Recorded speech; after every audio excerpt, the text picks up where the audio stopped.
वफाकी वजीर मजहबी उमूर चौधरी सालेक हुसैन ने हज पॉलिसी का ऐलान कर दिया। न्यूज़ कॉन्फ्रेंस में कहा कि सरकारी और निजी स्कीम के तहत हज कोटा 50-50% है।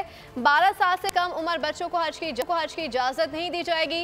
वफात पर लवाकिन को 20 लाख रुपए इमदाद दी जाएगी। हज 10,75,000 रुपए में होगा। दरख्वास्त गुजार दरख्वास्त के वक्त 2 लाख रुपए जमा करवाएगा। नाम आने पर 4 लाख रुपए अदा करने होंगे।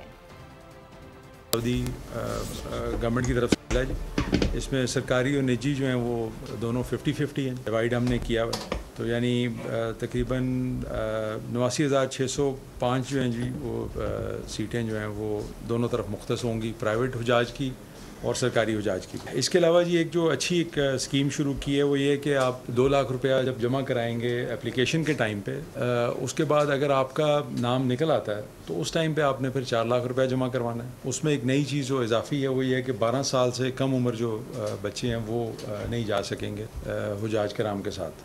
हाजी फौत होता है, पहले 10 लाख रुपया थी, वो अमाउंट हमने बढ़ा के 20 लाख रुपया कर दी, और अगर कोई मेजर इंजरी भी होती है तो उसकी भी 10 लाख रुपया जो है वो अमाउंट है। सब्सक्राइब करें और बेल दबाएं ताकि कोई खबर रह न जाए।